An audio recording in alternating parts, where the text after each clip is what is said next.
and rebel enter the government troop, Taylor force, and entering our home when we ran the bush.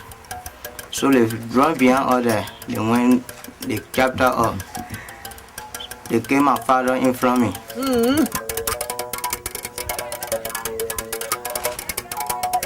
My mother start to shed tears. They tell her, they say, if you cry, we're going to kill you too.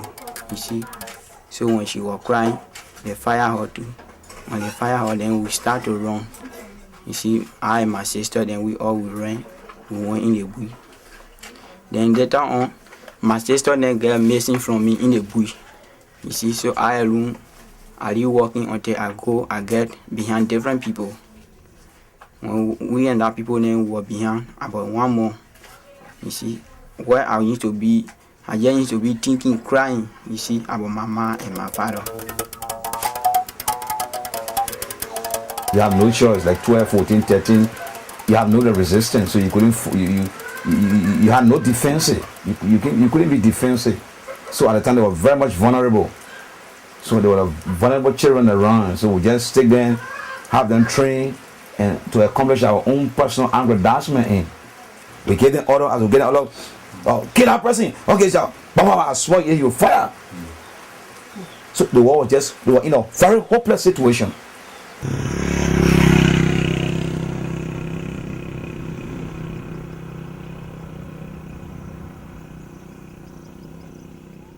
What are you shooting today?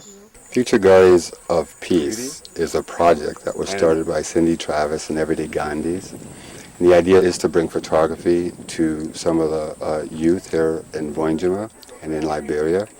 It was based on a project in Honduras where kids are photographing the environment, and it's part of their healing and part about restoration of the environment.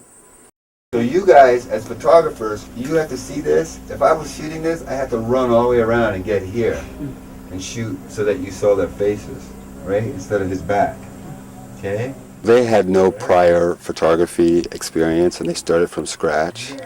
And each day I gave them exercises to help them get used to the camera.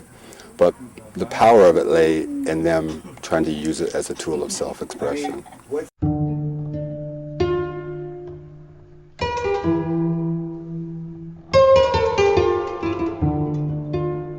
A lot of these kids are incredibly strong, much stronger than people have realized, and they've seen things at a certain point in their young lives that most adults won't face.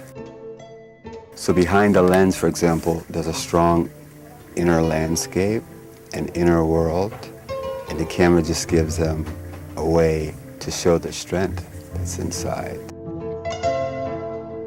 And I think most people would think if you were a child soldier or if you grew up in an inner city, you wouldn't have that kind of beauty in your heart.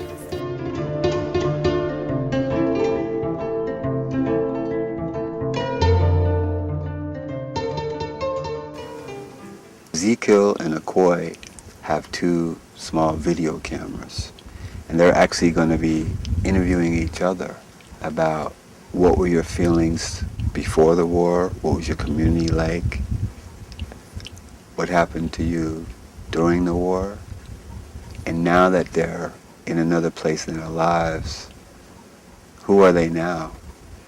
What was the worst and good things? When you ask the questions, say them loud enough so that's recorded too. Okay. Okay? You're good. You're a journalist. Worst thing that you experienced in the war, the bad that you ever experienced in the war. And one of the things I experienced in war, how to kill people, how to abuse people. Yes, because in the war they're not going to teach you your right. I find it amazing that some of these youth have come from war, because I met them after the war, and I actually forget that they've come from those places.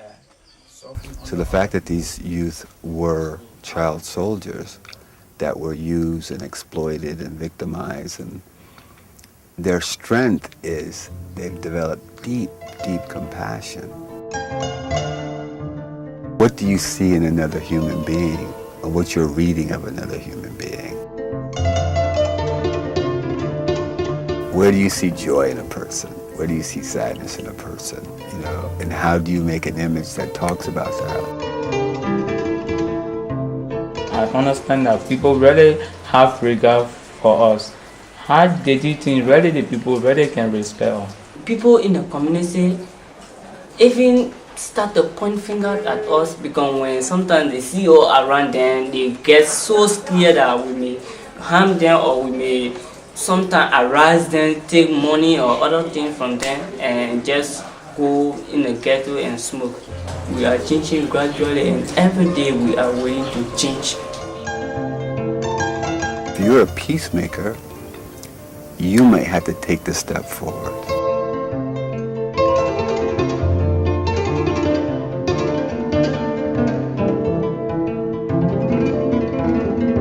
I say to them, are you photographers? And you have to say, I'm a photographer. And it's the same thing. You have to say, I'm a peacemaker. I always pray God that what happened to me in the past, it should erase from my mind. Yeah, that it should never come on my mind. I just want to tell the world that they should keep courage. Life is hope.